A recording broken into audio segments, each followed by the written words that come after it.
Hey everyone, it's Elaine. I thought I'd stop in and show you why things have been going so slow with the process or progress of my she shed art studio. This is one of the reasons, the electrical. Okay.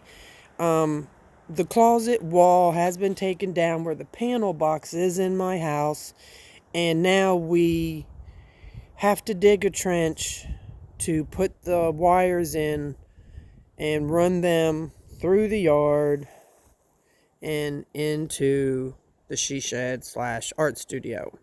So that has been a little bit of a wait and a job, only due mainly to the weather here. And as you can probably tell by my voice and my sniffles, I've been a little bit under the weather. So here's my camellia bush. Not totally fully in bloom, but I think pretty nonetheless. Alright, so enough of the botany lesson. Hope I don't make you seasick. Alright, here we go. The main thing I wanted to show you, and the reason why I am videoing on my phone versus the way I normally do, either with my iPad in motion, which I left at work, or on my desk camera, is because I wanted to show you my ceiling. This ceiling has been somewhat of, should I say, a bone of contention, has been kind of a problem in figuring out what I want to do. As you can see, and I'm not sure, can I zoom on here? Yeah. As you can see, that gap in the middle there is called a ridge vent, and it is over top of the tin ceiling. It also has like a wire mesh that is to keep bugs out. That is how moisture comes in and moisture goes out. And from what I've been told is normally you have some side vents under the eaves of your house, but you also will probably have an attic. That will let the moisture and the air circulate.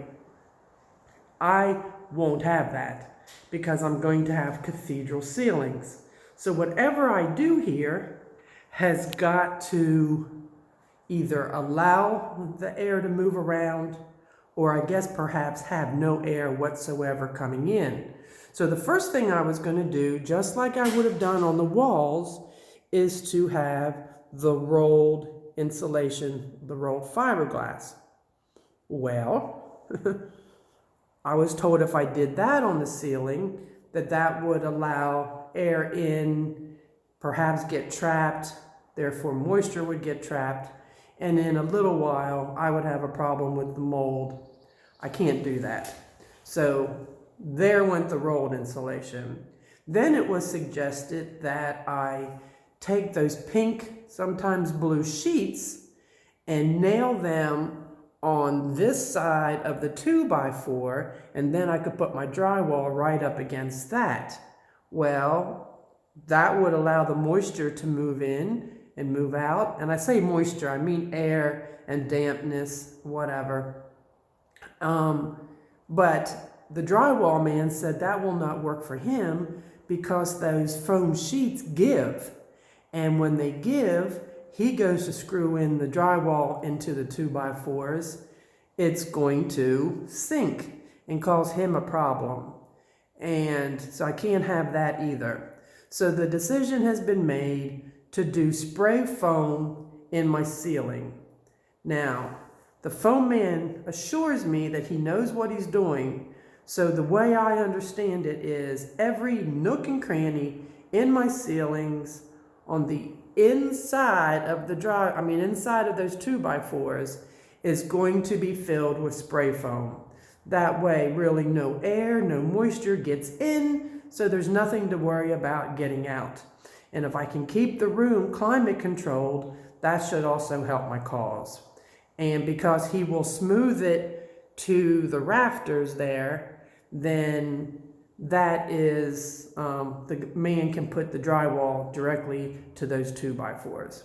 So again, I know this isn't very exciting, but this is necessary kind of stuff in order to have this building be safe, mold-free, moisture-free for hopefully the duration of the time I have it. So, like I said, he's supposed to come tomorrow, so this is an impromptu little video I'm doing. So I appreciate your time, and I appreciate you staying tuned. And again, I'm showing this in case anyone else is thinking about doing one of these kind of buildings for her she shed or his man cave or anything. These are things that you have to think of. And unfortunately, our weather here has been damp. Today it's nice, a little breezy, and but I'm going to get it done. So I appreciate it, and I will catch you all down the road. When he gets finished, I'll do another quick little video to show you what it looks like before the drywall gets up. And then again, nothing else will happen though until I can get that ditch dug and get the wiring done. So I am at a standstill. So I appreciate it. Y'all behave. Bye.